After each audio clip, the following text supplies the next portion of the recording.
Bonjour tout le monde, bienvenue à une autre capsule sur les fractions. Aujourd'hui, on va commencer les opérations avec l'addition et la soustraction de fractions. Pour additionner ou soustraire des fractions, les fractions doivent être exprimées sur le même dénominateur.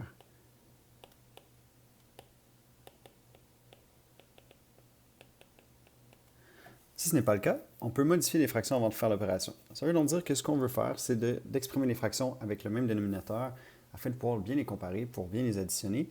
On se rappelle que le dénominateur sert à représenter ou à expliquer de quelle façon notre entier est séparé. Donc on veut donc que nos parties soient de la même taille, si on veut, pour les additionner.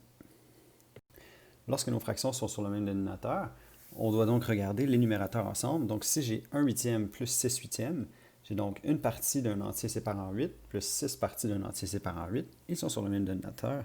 J'obtiens 1 plus 6 huitièmes qui est 7 huitièmes.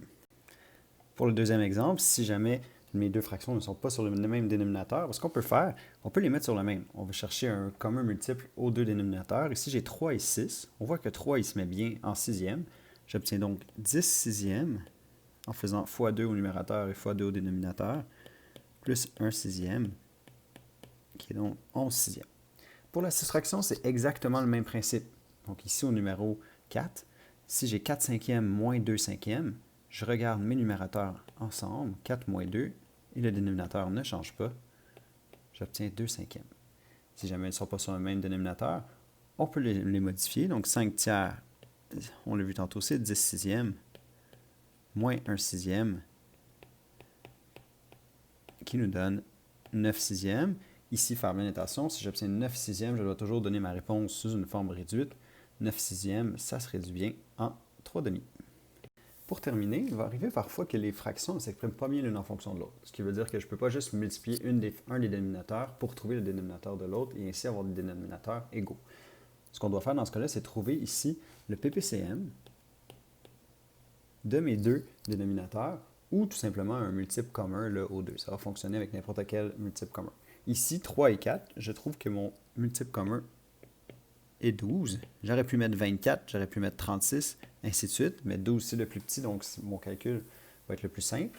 Pour passer de 3 à 12, j'ai dû multiplier par 4, donc 2 fois 4 ici, j'obtiens 8 douzièmes. Et 3, pour passer de 4 à 12, j'ai fait x 3, 3 fois 3, j'obtiens 9 douzièmes. Et là, une fois qu'ils sont sur le même dénominateur, je peux les additionner pour trouver la réponse 17 douzièmes. Vous remarquerez peut-être que 17 douzièmes est donc plus grand qu'un entier.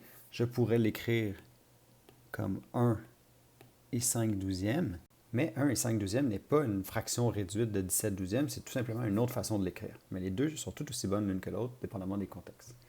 C'est ce qui conclut cette capsule sur l'addition et la soustraction de fractions. À bientôt tout le monde!